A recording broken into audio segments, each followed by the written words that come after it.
नाज़रीन, मक़सूदो रिंद में सिंध संगीतकार वेलफेयर एसोसिएशन पारां सुघड़ कचहरी कोठाई वई। कचहरी में सुघड़नि ऐं फ़नकारनि शिरकत कई। उन मौक़े ते सुघड़नि ॾूर बैत ॿुधाए वाह वाह कराए छॾी। उन हवाले सां रिपोर्ट करे रहियो आहे आबिद हुसैन रिंद। मक़सूदो रिंद लॻ दरगाह सखी सुल्तान फ़कीर लाशारी जे अंगण ते सिंध संगीतकार वेलफेयर एसोसिएशन ज़िला सांगड़ पारां सुघड़नि सां कचहरी कोठाई वई। सुघड़नि जी कचहरी जी सदारत वेलफेयर एसोसिएशन जे मरकज़ी अॻवान अल्लाह बख़्श अमीन ज़रदारी कई। सुघड़नि जी कचहरी में फ़नकारनि ऐं सुघड़नि वॾे अंग में शिरकत कई। उन मौक़े ते सुघड़नि ऐं फ़नकारनि आवाज़ टीवी न्यूज़ सां ॻाल्हाईंदे चयो त वेलफेयर एसोसिएशन ज़िले सांगड़ जी तरफ़ां दोस्तनि रचाई आहे। यकीनन ही कचहरियूं बहिराड़ी जी ख़ूबसूरती आहे।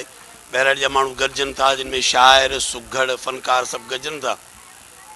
ही दर्स थो मिले असांजे माण्हुनि खे, असांजे नौजवान तबिके खे दर्स थो मिले त असीं हिकु जाइ ते गॾु थियूं। हिननि कचहरी में अदब अख़लाक सभु माण्हू सिखे थो ऐं अहिड़ियूं कचहरियूं थियणु घुरिजनि ऐं हितां जे मुख़ैर माण्हुनि खे इन्हनि कचहरियुनि में बाक़ाइदे हिसो वठणु घुरिजे।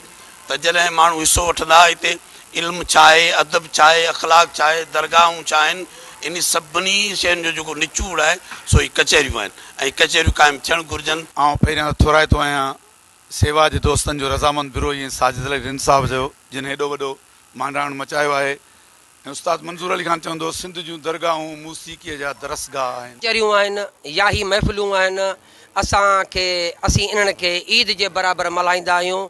दिलि थी चवे त रोज़ु कचहरियूं हुजनि, रोज़ु असीं ॻायूं ऐं सुघड़ापी जूं ॻाल्हियूं ॿुधियूं।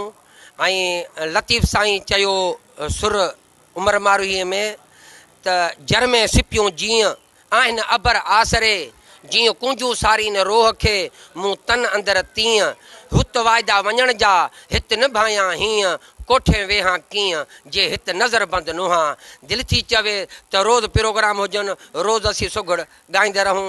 असांजे दोस्तनि उस्ताद रज़ामंद बिरोही साहिबु ऐं साजिद अली रिंद साहिबु ऐं असांजो जेको सदर आहे अल्लाह बख़्श अमीन ज़रदारी साहिबु, उन्हनि जे मार्फत ही कचहरी थी आहे।